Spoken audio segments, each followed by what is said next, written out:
Good morning guys. मेरे YouTube channel study vibe में आपका स्वागत है। यह 11 टू 13 जेपीएससी का सीरीज चल रहा है, जिसे मैंने पिछले वीडियोज में दो मेंस का क्वेश्चंस का सॉल्यूशन दिया है। आज थर्ड क्वेश्चंस का मैं सॉल्यूशन दूंगा और मॉडल आंसर दूंगा। थर्ड क्वेश्चंस इस प्रकार था। The 1857 revolt was the first war of Indian independence. Comment on the statement. 1857 की क्रांति भारतीय स्वतंत्रता संग्राम की पहली लड़ाई थी। उस कथन की समीक्षा करें। मैं टाइप ऑफ क्वेश्चंस में प्रीवियस वीडियो में बताया था कि ये तीसरा टाइप है। इसमें कमेंट करने कह रहा है, यानी बॉडी होगी, हमारा इंट्रो होगा, साथ में बॉडी होगी, कंक्लूजन होगा। लेकिन क्वेश्चन के अनुसार इसमें दोनों पक्षों को दिखाया जाएगा, यानी पॉजिटिव और नेगेटिव चीजों को दिखा के एक समतुल्यता रखी जाएगी, यानी बैलेंस्ड अप्रोच रखा जाएगा। मैंने उसी प्रकार से इस प्रश्न को तैयार किया है और मॉडल आंसर भी तैयार किया है। आइए मॉडल आंसर को देखते हैं। 1857 की क्रांति भारत की प्रथम स्वतंत्रता संग्राम था। टिप्पणी करें। मैंने इंट्रो इस प्रकार लिखा है। 1857 की क्रांति, जिसे सिपाही विद्रोह या भारत का प्रथम स्वतंत्रता संग्राम भी कहा जाता है, भारतीय इतिहास का एक महत्वपूर्ण अध्याय है। यद्यपि इसके स्वरूप, कारणों और विस्तार को लेकर इतिहासकारों में मतभेद है, फिर भी कई भारतीय इतिहासकार इसे अंग्रेजी शासन के खिलाफ भारतीयों के पहले संगठित प्रयास के रूप में मानते हैं। मैंने बॉडी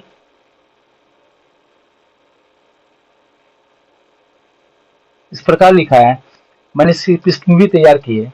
1857 से पहले British east India company Bharat के बड़े हिस्से पर नियंत्रण जमा चुकी थी।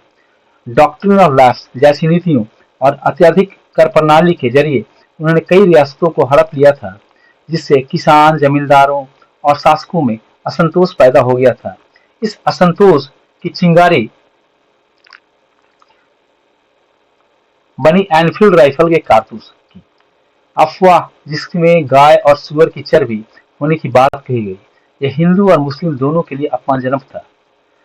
और जैसे क्वेश्चंस की मांग थी कि पक्ष और विपक्ष को दिया जाए, तो इसके पक्ष में तर्क है कि पहला पक्ष है कि व्यापक जन भागीदारी। यह आंदोलन केवल सिपाहियों तक सीमित नहीं रही, जल्दी यह उत्तर एवं मध्य भारत में फैल गया। इसमें विभिन्न वर्गों के लोग ने भाग लिया, जैसे सैनिक, जमींदार और कई रियासतों के शासक जैसे झांसी की रानी, तात्या टोपे,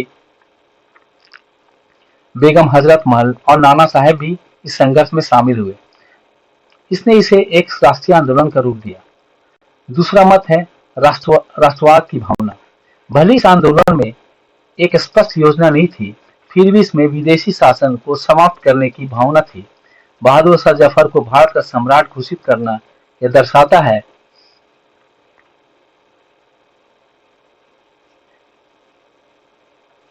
कि विद्रोहियों के मन में एक संयुक्त भारत की भावना थी। थर्ड मैंने लिखा है, धार्मिक और सांस्कृतिक कारण।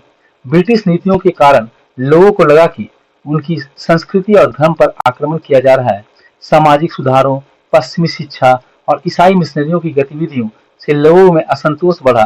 यह विद्रोह उस सांस्कृतिक हस्तक्षेप के खिलाफ प्रतिक्रिया थी। चौथा मैंने लिखा, प्रेरणा का स्रोत।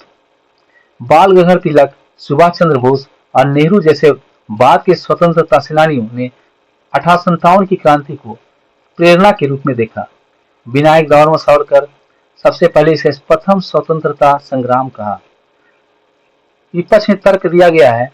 कुछ अंग्रेज इतिहासकारों जैसे जॉन लॉरेंस और चार्ल्स पॉल ने इसे सिपाही विद्रोह कहकर खारिज किया।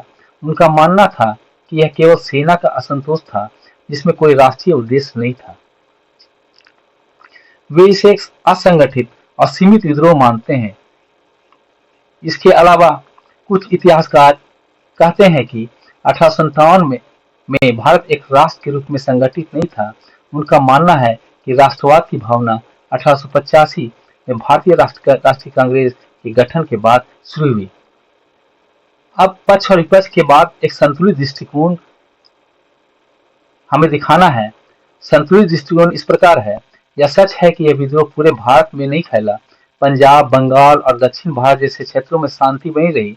फिर भी यह ब्रिटिश शासन के खिलाफ पहला बड़ा संगठित संघर्ष था। इसमें यह सिद्ध कर दिया कि भारतीय एकजुट होकर विदेशी शासन का विरोध कर सकते हैं।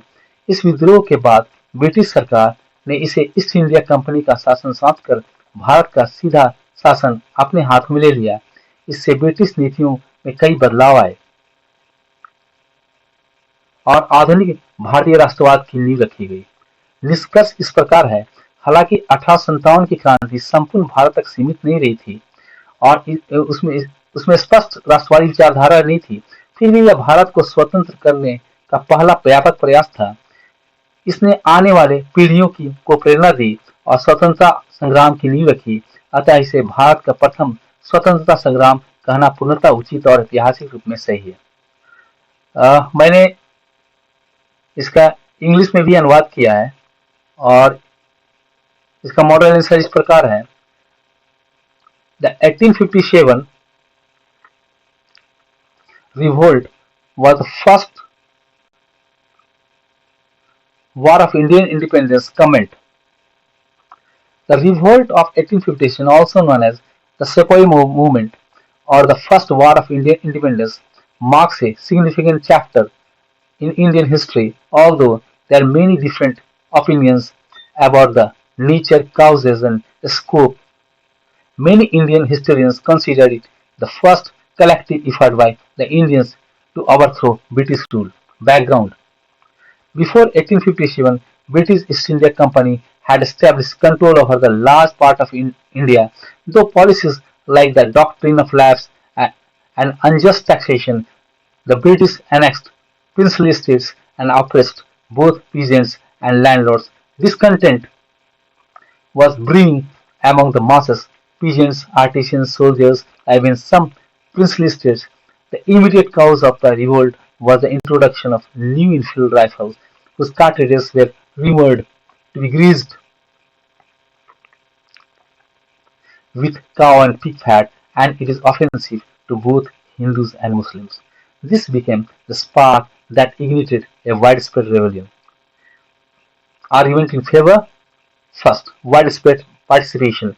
Though it began as a separate mutiny, it narrowed. It soon spread across northern and central India. It united people from various sections of society: soldiers, farmers, zamindars, and even rulers like Rani Lakshmibai of Jhansi, Tatya Tope, and Hazrat Mahal, and Nana Sahib. This wide participation made it more than just a military revolt. Second, nationalistic sentiment. While the revolt did not have a clear national plan, it expressed a strong desire to drive out the foreign rule. The rebels reinstated Bahadur Shah Jafar as the symbolic emperor of showing India, showing a common goal of Indian unity and sovereignty. Third, cultural and religious factors.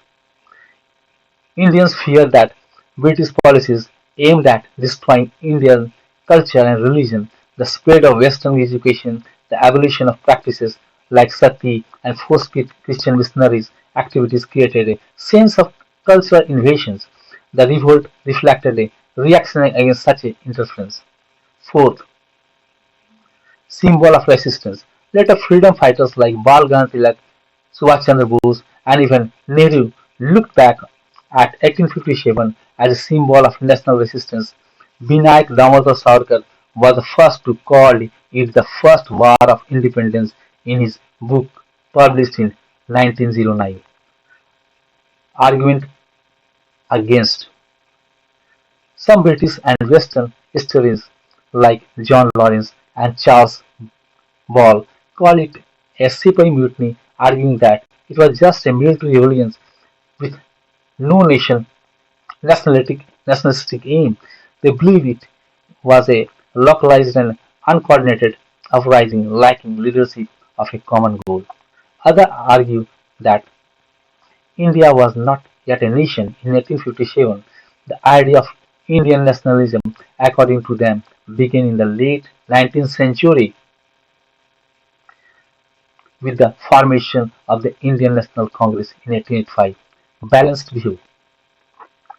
While it is true that the revolt did not cover all parts of India and many regions like Punjab, Bengal, and South India remained unaffected, it cannot be denied that it was the first major organized challenge to British authority. It showed that Indians could unite for a common cause even if the organization was limited. The revolt left a deep psychological impact on both Indians and the British. After 1857, the British Crown took direct control of India, ending the rule of East India Company. Policies were reformed to prevent such uprisings again, and the seeds of modern Indian nationalism were sown. Conclusion. Though the revolt of 1857 may not have had a pan-India scope or a well-defined nationalist ideology, it was undoubtedly the first large-scale of efforts by Indians to free themselves from colonial rule. It inspired future generations and laid the foundation for India's long freedom struggle. Thus, calling it the first war of Indian independence is both justified and historically significant. आपको ये model answer कैसा लगा? आपने comment ज़रूर दें और आगे भी ऐसा वीडियोस आता रहेगा। अपने क्वेरीज ज़रूर बताएं, अपने अनुभव ज़रूर बताएं और अगर कोई कांटेक्ट करना चाहता है तो मेरा नंबर नीचे दिया हुआ है, आप कांटेक्ट कर सकते हैं।